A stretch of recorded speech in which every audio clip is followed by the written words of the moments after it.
English isn't my first language, and I've never been to an English-speaking country. And in this video, I want to share with you what I did to improve my pronunciation and how I was able to acquire an American accent. First, I want to say that I started learning English back in 2014, so it's been a long journey.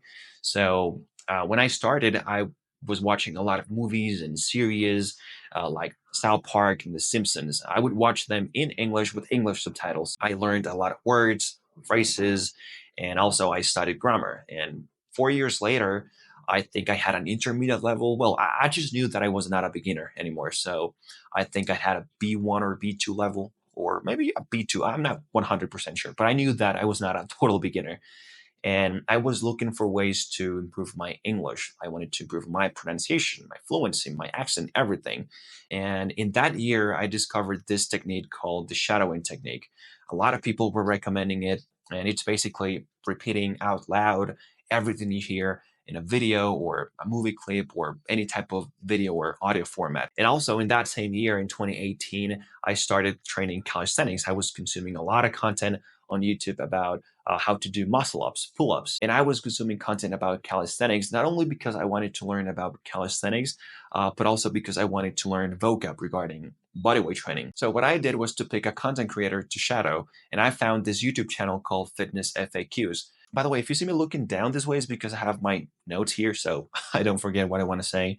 So yeah, I discovered this technique, which is the shadowing technique, and some time passed, and I think I got some improvements in terms of fluency. But I noticed that, let's say 1 year later, I realized that my English was very inconsistent in terms of pronunciation, and more specifically, the vowels. When it comes to learn a new language, you gotta be aware how native speakers sound. For example, let's say somebody says, I have to go to the store now. Probably you heard this easily, you understood it, but if a native speaker says this phrase, it wouldn't say it like that. It would say, I have to go to the store now. I have to go to the store now. It sounds a lot different.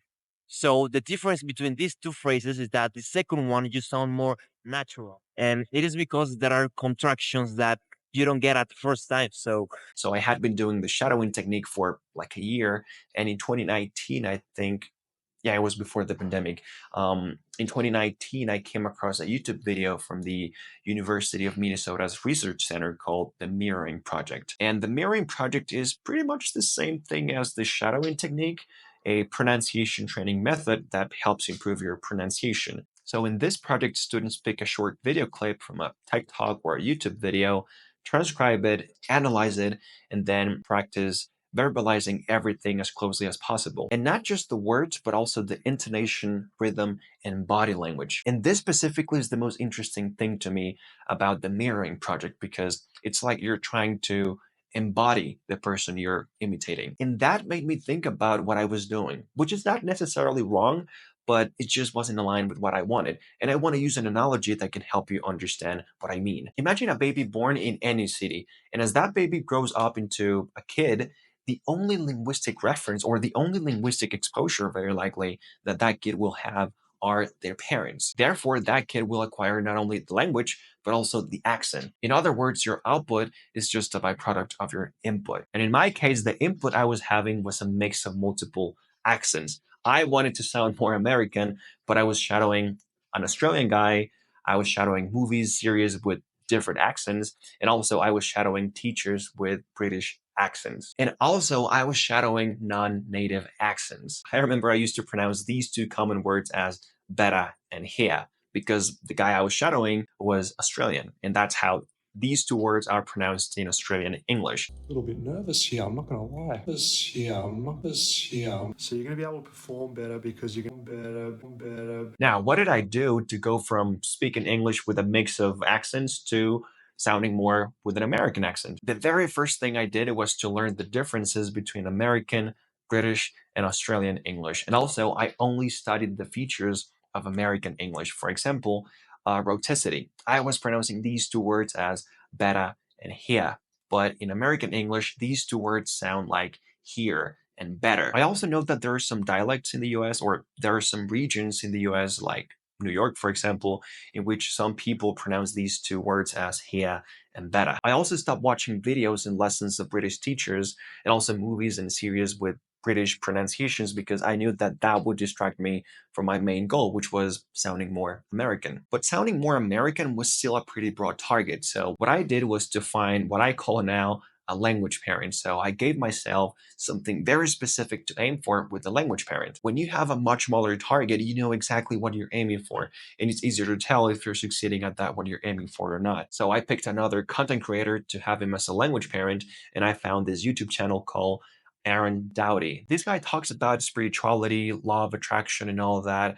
And I picked him because I like his English. He enunciates very well. He has a good pronunciation, a good cadence, and also he speaks very spontaneously in front of the camera. And that's exactly what I wanted. I wanted to be more spontaneous when speaking. And also he has a Western American English, which is the dialect I decided to learn. So what I used to do every day was to pick a video from his channel and just listen and analyze everything he says, and then I would try to imitate him. That was about it. But you see, a lot of times what we do, the challenge is that we're fighting for other people, their approval or validation. We're literally fighting to not be in resonance with other people, which blocks the people that would be in resonance with us. It is the difference between, imagine you're walking a dog and you are yanking the leash and there's a lot of tension. You holding the leash like that may actually cause the dog to be more chaotic because it can feel this tension that you're giving it. But if you were to walk with the dog and give it a little bit of slack in the leash, it would just naturally follow you because you'd be respecting the dog. I will feel so good enough because I'll have all this validation and approval. Well, anytime you get some of it, the ego just wants more of it. It's never enough. Take that as someone that has over 1.5 million YouTube subscribers. I don't do shadowing or mirroring anymore because I think I no longer need it. What I do nowadays is to work on being more spontaneous with my ideas and more clear and precise with the words I use. So what I do is to record myself speaking English and then analyze what I said. Now, I want to mention a couple of things. I believe having an accent is not a problem. The real problem is having poor diction. Everybody has an accent, even natives have, and some of them are difficult to understand. You call me anything you want, but don't call me that. What work is being done to make sure that this place is more accessible, particularly for some of our colleagues who have a disability? Here. I'm sorry, it must be something to do with my Antipodean background. Could you please repeat the question because I didn't follow it? Yeah. What's something we can't tell from looking at you? What? What's something we can't tell from looking at you? ¿Qué dice? All right. No, there's no a TikTok for Monica's big man. I know you're coming auto peely wally up there, but I'm going to have you doing your skate faster than a whippy gets a hard on, okay? What? But where I'm trying to get is, if you think people don't understand what you say because of your accent, I would invite you to rethink that. If you're speaking English with Spanish vowels, or if you're putting the stress on the wrong syllables, or if your content words aren't clear, it's going to be hard for people to understand what you're saying. So it's a matter of diction, not accent. For many people, improving their pronunciation is very hard. It was hard for me too, but some people believe that learning a new accent is like losing your identity.